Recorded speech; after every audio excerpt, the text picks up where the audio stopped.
দিন দিন ব্যাকডেটেড হয়ে যাচ্ছি।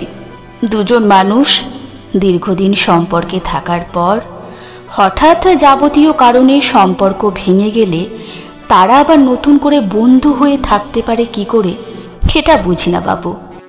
যে মানুষটার হাত ছুঁলে আগে হৃদয়ে কালো ঘন মেঘ জমত, চোখের পাতা শীতের নদীর মতো স্থির হতো, তাকে সামনে দেখলে মানুষ এত স্বাভাবিক থাকে কি করে বুঝি না।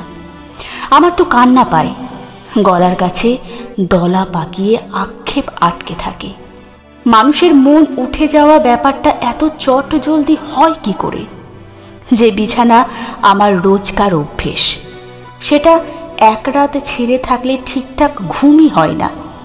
সেখানে একজন বুকের জমিন উচ্ছেদ করে চলে যাওয়ার পরদিন থেকে আমি খুব স্বচ্ছন্দে চুলে তেল লাগিয়ে স্নান করব, হাসি মুখে টান টান বারান্দায় পা এলিয়ে বিদেশি উপন্যাসের পাতা উল্টাবো, ডাল আলু ভাজা মেখে পেট পুড়ে খাবো এবং ঠিক সপ্তাহখানেক পরে জিজ্ঞেস করব, আমরা কি বন্ধু হয়ে থাকতে পারি না?